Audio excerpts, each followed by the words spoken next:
Hello students, today I am going to give you Hindi explanation of the summary and introduction of the chapter entitled The Last Lesson, that is prescribed in class 12th English book Flamingo. This is the first chapter of the book. At first we know about the author. Alphonse Daudet was a French novelist and a short story writer. Alphonse Daudet जो कि the last lesson chapter के writer हैं, वो एक French novelist थे। यानी novelist means उपन्यासकार। वो फ्रांस के उपन्यासकार थे और शॉर्ट स्टोरी राइटर, और शॉर्ट स्टोरीज भी लिखते थे। Through this story, he has described the impact of France-Prussian War, which was held in 1870 and 71. Alphons डूडेट, जो कि फ्रांस के एक प्रसिद्ध नॉवेलिस्ट और शॉर्ट स्टोरी राइटर थे, उन्होंने इस स्टोरी द लास्ट लेसन के माध्यम से फ्रांस और प्रसा के बीच में 1870-71 के बीच में जो वार लड़ी गई थी, जो लड़ाई हुई थी, उसको उन्होंने डिस्क्राइब किया है और उसका क्या इम्पैक्ट पड़ा था वहाँ के लोगों पे, खास करके वहाँ के स्टूडेंट्स पे, उसको बताया है इस स्टोरी में। On the lifes of students, वहाँ के स्टूडेंट्स की लाइफ में। In this war France lost its 2 districts Alsace and Lorraine to Prussia. इस वार के परिणाम स्वरूप फ्रांस के 2 डिस्ट्रिक्ट एल्जास और लॉरियन प्रसा के पास चले गए। मतलब प्रसा वार में जीत गया और उसने फ्रांस के 2 डिस्ट्रिक्ट्स, 2 जिले जिनका नाम एल्जास और लॉरियन था, उनको अपने कब्जे में ले लिया। With sudden effect it is announced by the government of Prussia that the teaching of language French will be terminated by the language German। और जैसे ही ये वार प्रसा ने जीता, वहाँ की गवर्नमेंट ने अनाउंस किया कि अब इन 2 डिस्ट्रिक्ट्स में, चूँकि अब ये 2 डिस्ट्रिक्ट फ्रांस का हिस्सा नहीं रहे, ये 2 डिस्ट्रिक्ट अब प्रसा के हिस्सा हो गए हैं, तो अब यहाँ पे प्रसा की लैंग्वेज थी जर्मन, तो यहाँ पे अब जर्मन पढ़ाई जाएगी, फ्रेंच नहीं पढ़ाई जाएगी। ओके, अब आते हैं समरी पे। ये था इंट्रोडक्शन। अब summary. The last lesson is by the author Alphonse Daudet. ये जो स्टोरी है द लास्ट लेसन, इसके ऑथर हैं अल्फोंस डोडेट, जो कि एक फ्रेंच नॉवेलिस्ट और शॉर्ट स्टोरी राइटर हैं। In the last lesson summary, the author narrates events about the year 1870 when France was captured by Bismarck led Prussian forces. ये कहानी तब की है, 1870 की है, जब फ्रांस और प्रसा के बीच में लड़ाई हुई थी और प्रसा का शासक था बिस्मार्क, और फ्रांस के 2 डिस्ट्रिक्ट बिस्मार्क ने कैप्चर कर लिए। Furthermore the Lorraine and Alsace districts went under Prussian rules. और इसके परिणाम स्वरूप उस युद्ध के परिणाम स्वरूप क्या हुआ कि फ्रांस, जो कि एक कंट्री है, उसके 2 डिस्ट्रिक्ट एल्सास और लॉरियन ये प्रसा रूल के अंदर, प्रसा शासन के अंदर, प्रसियन शासन के अंदर चले गए, यानी बिस्मार्क ने इनको कैप्चर कर लिया। There was the discontinuation of teaching French in this 2 districts. और फिर उसके बाद क्या हुआ, फ्रेंच, चूँकि ये 2 डिस्ट्रिक्ट फ्रांस कंट्री के भाग थे, तो वहाँ पे फ्रांस की ऑफिशियल लैंग्वेज, वहाँ की फ्रांस की मातृभाषा क्या है, फ्रेंच, तो वहाँ पे फ्रेंच पढ़ाई जाती थी। मगर अब चूँकि युद्ध के बाद ये 2 डिस्ट्रिक्ट अब प्रसिया कंट्री के अंदर आ गए, तो वहाँ पे अब discontinuation of teaching French language हो गया, यानी फ्रेंच लैंग्वेज को पढ़ाना बंद कर दिया गया। There was an order for the French teachers to leave. और एक ऑर्डर आया गवर्नमेंट की तरफ से, प्रसिया गवर्नमेंट की तरफ से, कि जितने भी फ्रेंच टीचर्स हैं, मतलब वो सारे टीचर्स जो फ्रेंच पढ़ाते हैं, वो इन 2 डिस्ट्रिक्ट को छोड़ करके चले जाएं। उनका अब यहाँ पे कोई रूल नहीं है, वो रहेंगे तो चोरी चुप के फ्रेंच पढ़ाएंगे। इसलिए प्रसिया गवर्नमेंट नहीं चाहती थी कि अब कोई भी उस 2 डिस्ट्रिक्ट्स, उन 2 जिलों का कोई भी निवासी फ्रेंच लैंग्वेज पढ़े, क्योंकि अब वो 2 जिले प्रसिया के अंडर में आ गए हैं, अब उनको वो प्रसियन बनाना चाहता है फ्रेंच में। Consequently M Hamel was not able to stay in his old school.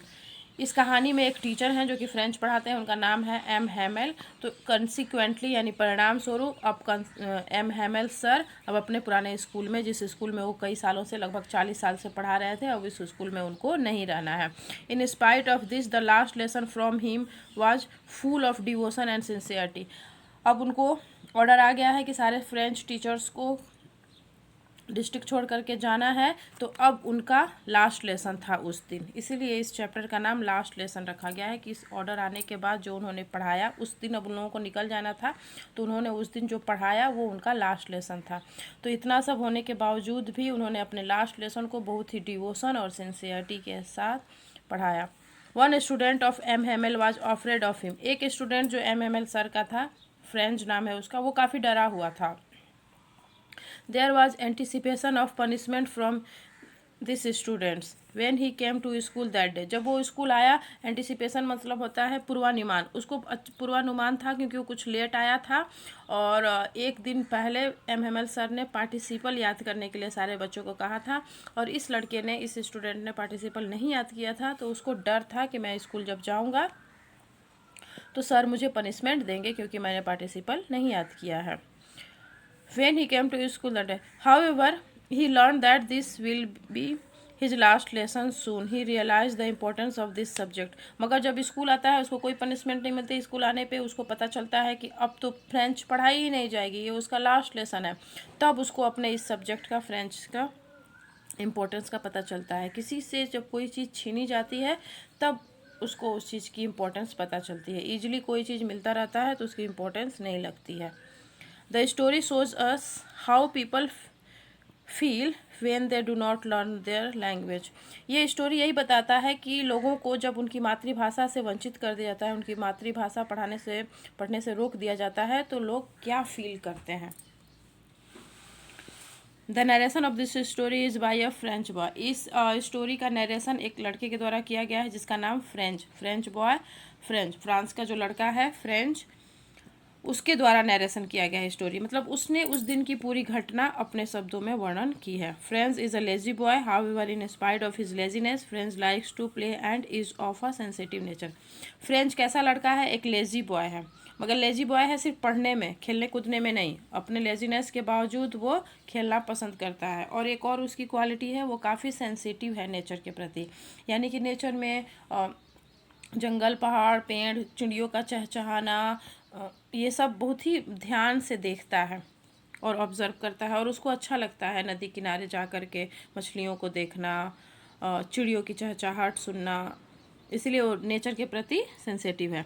Further more French hates his teacher M Hamel in his school and has no interest in studying school. और आगे क्या है, चूँकि वो पढ़ना नहीं चाहता है, पढ़ाई के मामले में काफ़ी लेजी है, तो इसलिए अपने टीचर जो एम हैमल हैं उनको पसंद नहीं करता है और अपने स्कूल को भी पसंद नहीं करता है। उसको फ्रेंच लैंग्वेज पढ़ने में कोई इंटरेस्ट नहीं है।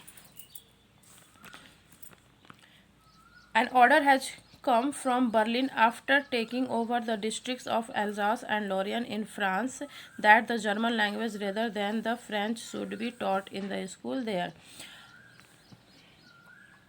प्रसा की राजधानी थी उस समय बर्लिन।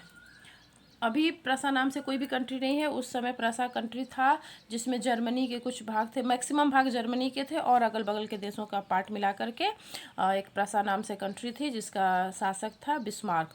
तो उसी ने फ्रांस पे आक्रमण किया था और 2 डिस्ट्रिक्ट को कैप्चर कर लिया था। तो उसकी राजधानी बर्लिन थी, तो बर्लिन से एक ऑर्डर आया था कि 2 डिस्ट्रिक्ट जो कि फ्रांस के थे और अब प्रसा के थे, अब इन 2 डिस्ट्रिक्ट में फ्रेंच लैंग्वेज नहीं पढ़ाई जाएगी, फ्रेंच लैंग्वेज की जगह पे अब जर्मन लैंग्वेज पढ़ाई जाएगी। Furthermore it is the school French teacher M Hamel's last day. इसलिए अब जो French teacher M Hamel sir थे उनका अब ये लास्ट डे है। The teacher has been working there for 40 years. M Hamel sir उस स्कूल में 40 साल से पढ़ा रहे थे। Moreover the teacher has feeling of patriotism. और ये जो टीचर हैं एम हैमेल सर, इनके अंदर देशभक्ति कूट कूट करके भरी हुई है। He is also full of nostalgia and grief. Nostalgia मतलब होता है पुरानी यादों को याद करना। तो अब चूंकि अब उनके जाने का समय हो गया है, ऑर्डर आ गया है कि सारे फ्रेंच टीचर्स को जाना है, तो वो 40 साल कैसे स्कूल में पढ़ाए, वो मतलब सारी यादों को याद कर रहे हैं, समेट रहे हैं और दुखी हैं कि अब उनको फ्रेंच नहीं पढ़ाने को मिलेगा। The village man also attend his last lesson so as to honour and respect him. अब चूँकि सारे विलेजर्स को भी पता चल गया है कि अब फ्रेंच लैंग्वेज नहीं पढ़ाई जाएगी हमारे इस ज़िलों में, अब हमें जर्मन पढ़ाई जाएगी, तो गांव के लोगों को जब ये जानकारी होती है तो वो लोग भी आ जाते हैं उनका लास्ट लेसन अटेंड करने के लिए, उनको ऑनर और रिस्पेक्ट देने के लिए, सम्मान देने के लिए। The village is regretting and is said that they did not learn their mother tongue in their childhood. और ये गांव के लोग जो आए हैं ये लोग अधिकतर अनपढ़ हैं, तो इन लोगों को रिग्रेट हो रहा है, दुख महसूस हो रहा है कि काश हम लोगों ने अपने बचपन में फ्रेंच लैंग्वेज पढ़ी होती तो आज ये दिन नहीं आता, और आज ये दिन आया भी है तो हम अपने बच्चों को अपने घर में पढ़ा सकते थे, क्योंकि प्रशियन गवर्नमेंट स्कूल में फ्रेंच लैंग्वेज की पढ़ाई को डिसकंटिन्यू कर सकती है, रोक सकती है, मगर हम अगर पढ़े रहते तो हम अपने बच्चों को तो अपनी मातृभाषा पढ़ा सकते थे, मगर हम भी पढ़े हुए नहीं हैं, हमें भी अपनी मातृभाषा का ज्ञान नहीं है, और अब हमारा डिस्ट्रिक्ट, हमारा ज़िला अब दूसरे गवर्नमेंट के अंडर में आ गया है, तो अब स्कूलों में भी नहीं पढ़ाई जाएगी, यानी कि हमारे जो बच्चे हैं वो हमारी मातृभाषा से वंचित हो जाएंगे। तो इस तरह की फीलिंग गांव वालों के प्रति, गांव वालों के मन में चल रही है, वो लोग काफ़ी दुखी फील कर रहे हैं, सैड फील कर रहे हैं कि अब हमारे बच्चे हमारी मातृभाषा से वंचित हो जाएंगे। French receives a big shock when he learn that this is his last lesson in French. French, वो जो लड़का है वो जब आता है स्कूल में और उसे पता चलता है कि अब ये उसका लास्ट लेसन है फ्रेंच लैंग्वेज का, तो वो एकदम से शॉक्ड हो जाता है। He is shocked because he does not know French. वो शॉक्ड इसलिए है कि क्योंकि उसको फ्रेंच का अभी कुछ नहीं जानता है, क्योंकि काफ़ी वो लेजी था, पढ़ाई में बिल्कुल ध्यान नहीं लगाता था, तो इसलिए उसने लर्निंग नहीं की थी अच्छे से, इसलिए उसने फ्रेंच अभी सीखा भी नहीं था, और आज ये दिन आ गया कि अब फ्रेंच पढ़ाई भी नहीं जाएगी। Furthermore, on learning about the last lesson, a sudden interest arises in him for learning French. अब आज उसको लास्ट लेसन वो अटेंड कर रहा है, अब चूंकि उसके माइंड में हो गया है कि अब आगे से फ्रेंच नहीं पढ़नी है, अब आगे से फ्रेंच पढ़ने को नहीं मिलेगा, तो उसके अंदर अचानक से एक इंटरेस्ट पैदा हो जाता है फ्रेंच लैंग्वेज के लिए, इसलिए वो ध्यान से उस दिन की क्लास अटेंड करता है और उसको अच्छा लगता है।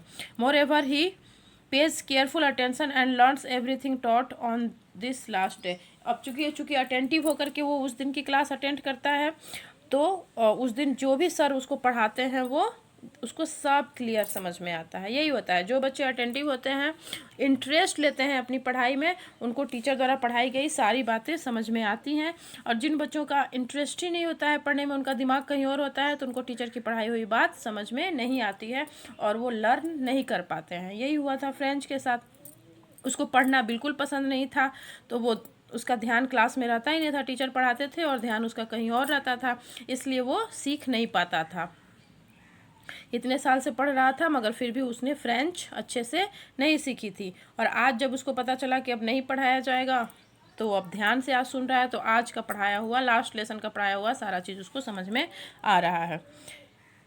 Instantly he develops liking for the teacher M. Hamel. His feeling of hatred for him suddenly came to an end. और तभी अचानक से उसके अंदर जो M. Hamel सर को बिल्कुल नहीं पसंद, क्योंकि उस सब्जेक्ट को नहीं पसंद करता था, वो पढ़ना ही नहीं पसंद करता। जो बच्चे पढ़ना नहीं पसंद करते हैं वो बच्चे टीचर्स को भी नहीं पसंद करते हैं, तो वो पढ़ना नहीं चाहता था, पढ़ना पसंद नहीं करता था, इसलिए M. Hamel सर को पसंद नहीं करता था। और आज उसके अंदर इंटरेस्ट पैदा हो गया है, आज वो पढ़ना चाहता है, तो आज M. Hamel सर उसको अच्छे लग रहे हैं, अब सारी नफरत उसकी चली गई।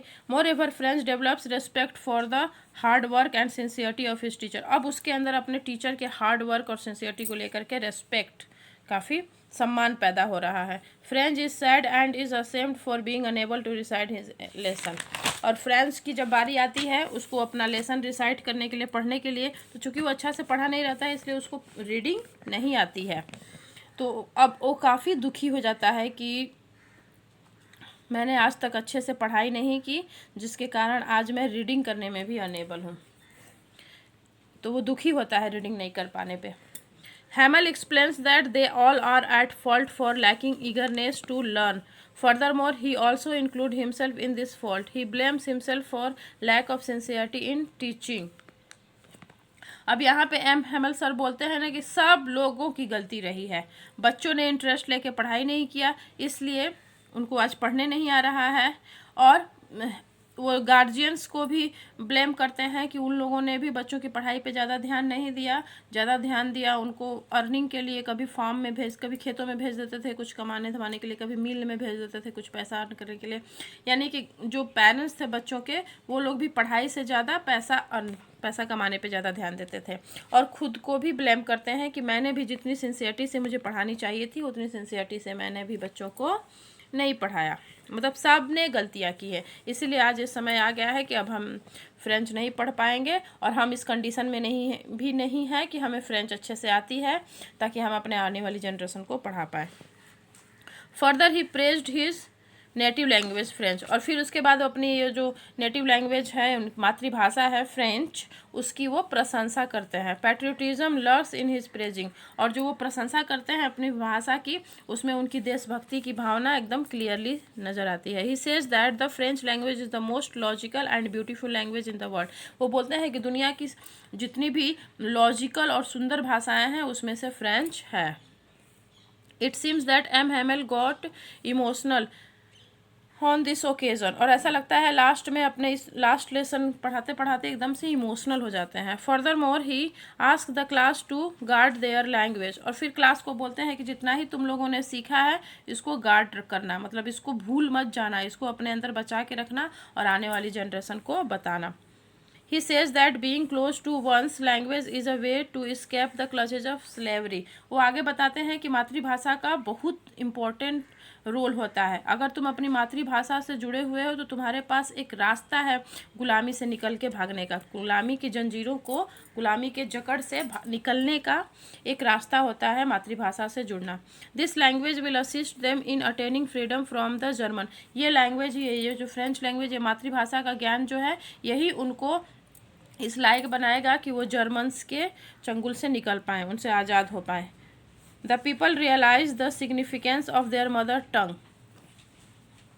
अब यहाँ पे जितने भी लोग थे वो लोग अपनी मातृभाषा के महत्व को रियलाइज करते हैं। Moreover they feel the reason for their defeat is illiteracy, और उनको लगता है कि उनकी हार का कारण उनका अनपढ़ होना, उनकी इलिटरेसी ही है।